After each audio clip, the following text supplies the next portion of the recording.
So let me ask you a question. You wouldn't take a shower with your underwear on, right?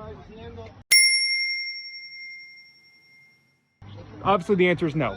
So if you're not gonna take a shower with your underwear on, then why would you not take off all the roofing material when you go to do a roofing job? So I'm Charlie from Dreamworx Roofing. Today we're on site of a job and we got what we call an old-fashioned bamboozling here this morning, where we find a hidden layer of roof underneath another layer of roof. So we're here doing a repair on this section of this roof and doing a rubber roof here. But what we found on this roof was 2 layers of shingles. Hopefully you can hear me over all the banging. What we found was 2 layers of shingles.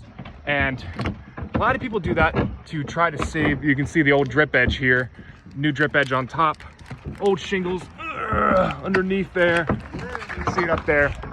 It's a mess. People do this to try to save a few bucks. And that's kind of, what's the saying, where you're robbing from your current self in spite of your future self, or something to that effect.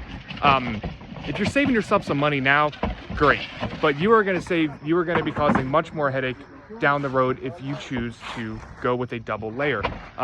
It's going to cover up and cause more problems than it's realistically going to solve. Because if your base roof is leaking, there's a good chance that you put a new roof on top of it, it's still going to leak. Maybe a little slower, maybe in a slightly different way perhaps, but it's still going to leak. You got to take care of the base problem before you try to fix something else. So we're here today tearing off 2 layers of roofing today. It's really unfortunate when we come across this because it's very hard to see sometimes. Here it was completely hidden from us. So my word of advice, don't shower with your underwear on, and do not cover up and do 2 layers of roofing whenever you're doing a roof repair or replacement. So I'm Charlie from Dreamworx. See you on the next video.